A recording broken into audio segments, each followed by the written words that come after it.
Hi எல்லாருக்கும் வணக்கம். Foundation work complete ஆன உடனே next plinth beam work. Plinth beam போடுறதுக்கு முன்னாடி என்னெல்லாம் செக் பண்ணணும், எதெல்லாம் இம்பார்ட்டன்ஸ்னு பார்க்கலாம். ஃபஸ்ட்டு பிளிந்த் பீம்னா என்ன? எக்ஸிஸ்டிங் கிரவுண்ட் லெவலில் எல்லா காலம்ஸையும் கனெக்ட் பண்ணுற ஒரு லாக் சிஸ்டம் மாதிரி. இதை கிரேட் பீம்னு சொல்லலாம். அப்புறம் பிளிந்த் பீம் வர எல்லா இடத்துலையும் பிசிசி போடணும். நெக்ஸ்ட்டு ஃப்ளை ஆஷ் கல், குத்துக்கல் மாதிரி போட்டு ஒரு ப்ராப்பர் லைனை ஃபார்ம் பண்ணணும். காலமோட அலைன்மெண்ட்டில் 1 இன்ச் வரைக்கும் மிஸ்மேட்ச் இருந்தால் அதை இந்த பிளிந்த் பீமில் கரெக்ட் பண்ணிக்கலாம். ஸ்ட்ரக்சரல் ட்ராயிங்கில் இருக்கிற ரெயின்ஃபோர்ஸ்மெண்ட் டீட்டெயில்ஸும் ராட் சைஸும் எக்ஸாக்டாக மேட்ச் ஆகுதான்னு கண்டிப்பாக செக் பண்ணணும்.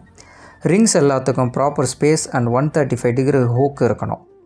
அவுட்டர் காலம் எல்லாத்துலேயும் டாப் ராடும் பாட்டம் ராடும் எல் அடித்து ஜாயின் பண்ணணும். எர்த் கர்க் மாதிரி மூமெண்ட்டு வந்தாலும் இது ஒரு லாக் சிஸ்டம் மாதிரி ஸ்ட்ரக்சருக்கு சேஃப்டி கொடுக்கும். இது பிளிந்த் பீம்லேயும் ரூஃப் பீம்லேயும் பண்ணுறது ரொம்ப முக்கியம். காங்க்ரீட் போடுறதுக்கு முன்னாடி காலமில் இருக்க டஸ்ட்டு எல்லாத்தையும் தண்ணி வச்சு க்ளீன் பண்ணிடணும். காங்க்ரீட் மிக்சிங் ரேஷியோ ப்ராப்பராக இருக்கணும். கவர் பிளாக் அண்ட் வைப்ரேட்டர் கண்டிப்பாக யூஸ் பண்ணணும். காங்க்ரீட் ஒர்க் கம்ப்ளீட் ஆனதுக்கப்புறம் காலமில் ஜல்லிக்கல் வச்சுட்டு டாப் லேயரில் தொடப்பத்தால் ரஃப் ஃபினிஷிங் கொடுக்கணும். இது பண்ணால் தான் பிளிந்த் பீம் ஒர்க் ஃபுல்லாக கம்ப்ளீட் பண்ண மாதிரி. பில்டிங் ஸ்ட்ராங்காக சேஃப்டியாக இருக்கணும்னா பிளிந்த் பீமில் இந்த ஸ்டெப்ஸ் எல்லாத்தையும் கண்டிப்பாக ஃபாலோ பண்ணுங்கள். அப்படியே நம்ம பேஜையும் ஃபாலோ அண்ட் சப்ஸ்கிரைப் பண்ணுங்கள். தேங்க்யூ, நன்றி.